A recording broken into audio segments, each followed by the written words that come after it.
Imaginez un peu une nation entière qui aurait été littéralement rayée de la carte. Ouais, complètement effacé. C'est ça. Les villes sont réduites en cendres, les institutions se sont effondrées et la population a été arrachée de force à sa terre natale. Pour être éparpillé aux quatre coins du monde, quoi. Exactement.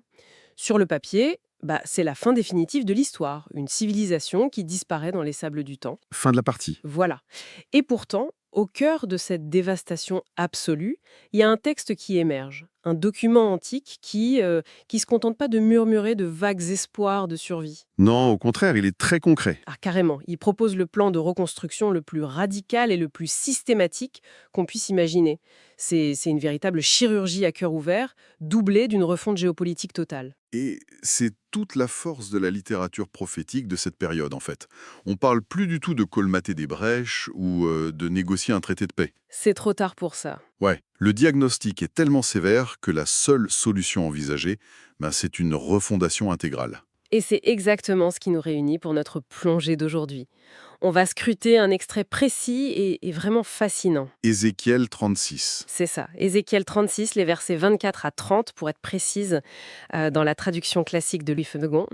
Notre mission aujourd'hui, c'est d'analyser cette immense prophétie adressée au peuple d'Israël. Un texte majeur. Très majeur.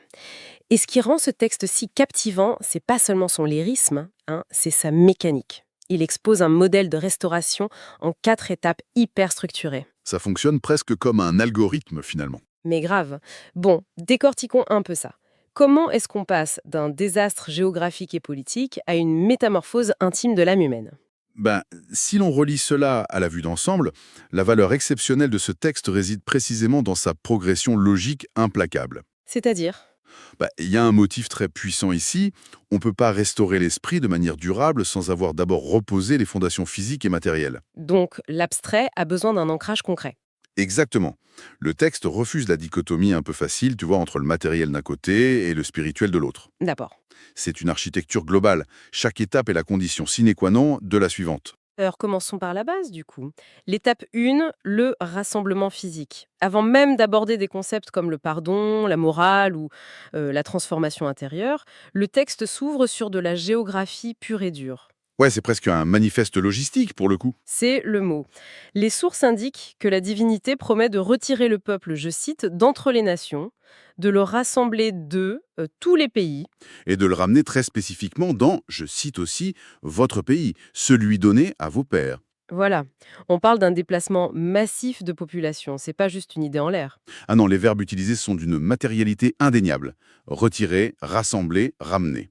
Le texte insiste lourdement sur un renversement du mouvement de dispersion, en fait. Le mouvement qui avait causé le traumatisme de l'exil à la base. C'est ça. Mais je dois avouer que personnellement, j'ai beaucoup de mal à saisir cette fixation sur la géographie. Ah oui? Pourquoi? Mais si le but ultime de ce document, c'est une transformation humaine, spirituelle profonde, pourquoi s'encombrer de coordonnées GPS? C'est une vraie question. Je veux dire, un réveil spirituel, ça pourrait pas se produire n'importe où, à Babylone, en Égypte, je sais pas, peu importe le lieu.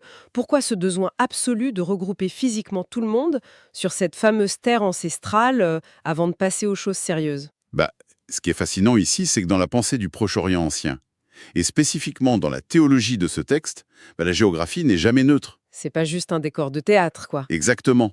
C'est pas interchangeable. L'identité nationale d'Israël est ontologiquement liée à cette terre spécifique. Indissociable. Voilà.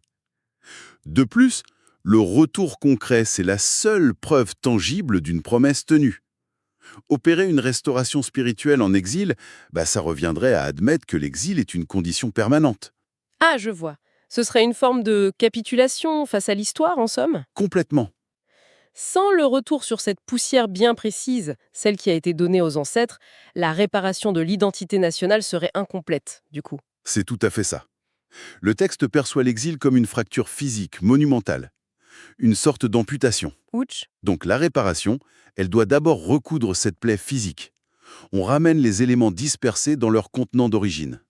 C'est le prérequis absolu. En gros, on ne peut pas entamer la véritable chirurgie intérieure du patient s'il n'est pas d'abord ramené et installé fermement sur la table d'opération. Ouais, très belle image.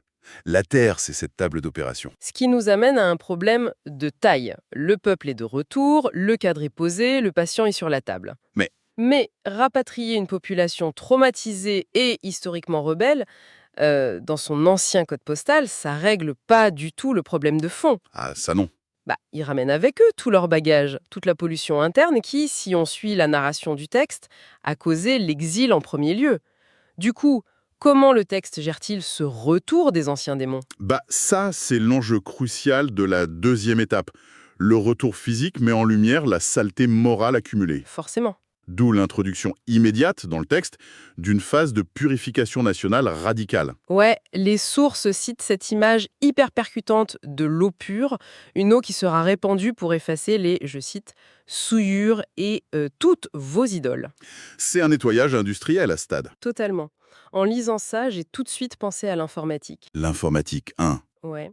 Imagine un ordinateur qui est complètement corrompu par des malwares destructeurs. Ah, je vois où on va.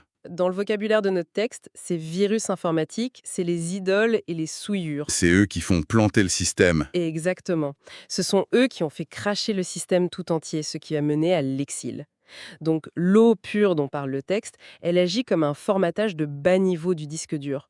On éradique purement et simplement les données corrompues. C'est une bonne analogie. Ça illustre super bien le processus de nettoyage. Mais elle atteint quand même vite ses limites quand on parle de psychologie humaine. Ah bon? Bah oui, un ordinateur formaté, c'est passif. Il attend juste qu'on lui donne des nouvelles instructions. La nature humaine, par contre, elle ne supporte pas d'être simplement effacée. C'est vrai que c'est plus complexe. En enlevant les idoles et en nettoyant les souillures, cette eau pure, elle crée un vide moral béant. Et on sait très bien que, tout comme la nature physique, l'esprit humain a horreur du vide. Ah ouais, c'est un phénomène super observable encore aujourd'hui. Complètement. Quiconque s'est déjà juré d'arrêter une mauvaise habitude un peu tenace, disons, arrêter de fumer ou passer 5 heures par jour sur son téléphone, On connaît tous ça. on connaît tous ce piège.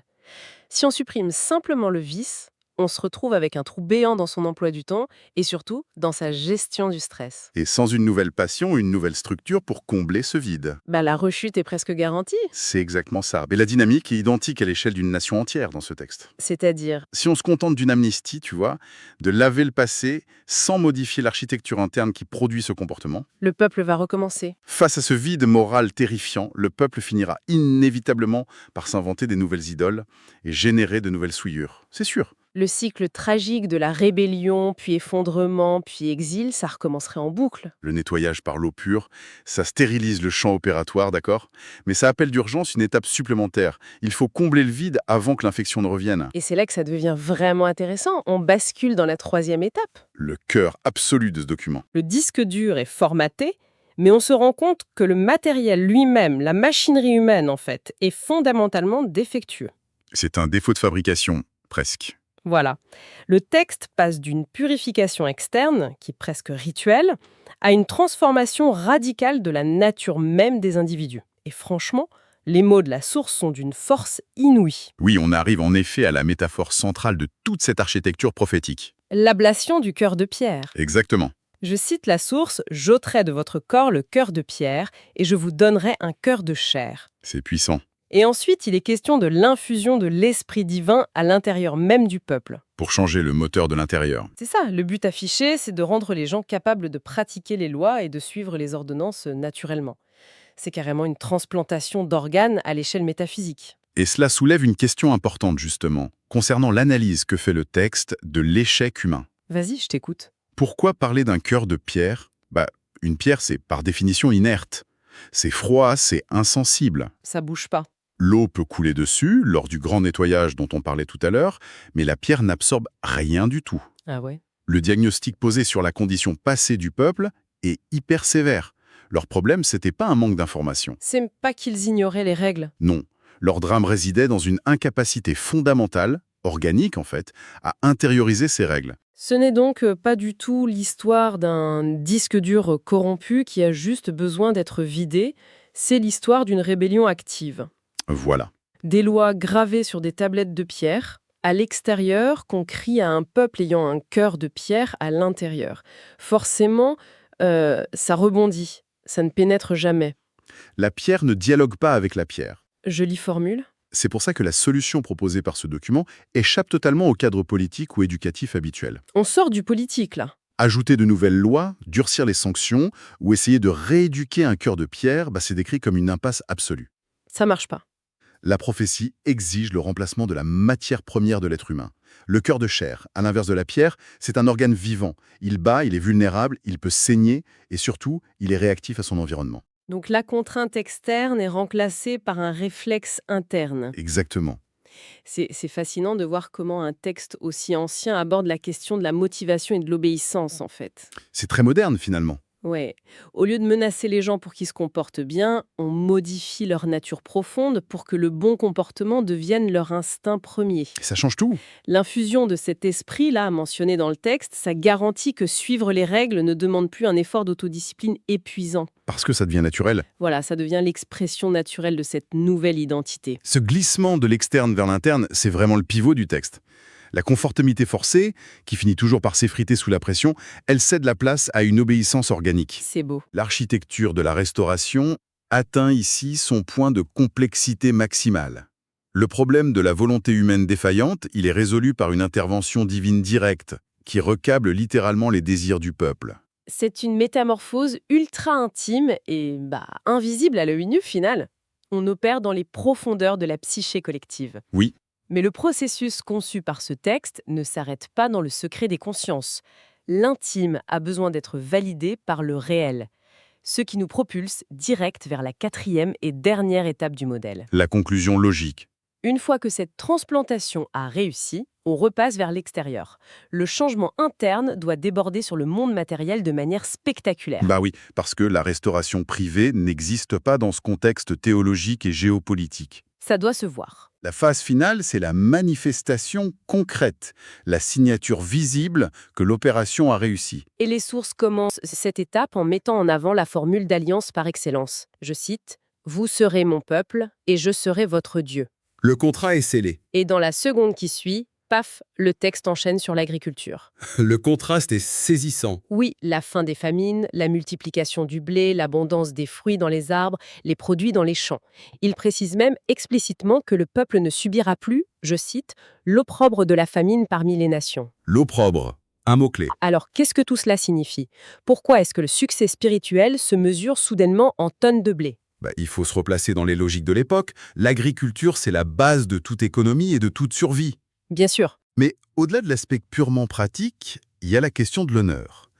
Le terme opprobre, c'est fondamental. C'est la honte publique. Devant tout le monde. Dans l'Antiquité, le destin géopolitique d'une nation, ses défaites militaires, ses famines, s'était jamais perçu comme des simples aléas climatiques ou stratégiques. C'était pas de chance, quoi. Non, c'était interprété comme le bulletin de santé de leur relation avec leur divinité. Donc quand Jérusalem a été détruite et la population exilée, les nations voisines n'ont pas du tout pensé « Oh, ils ont eu de mauvaises alliances politiques ». Elles ont pensé « Leur Dieu est soit trop faible pour les protéger, soit il les a carrément jetés aux ordures ». Précisément. L'exil et la ruine, c'était une humiliation théologique monumentale aux yeux du monde entier. Une honte absolue.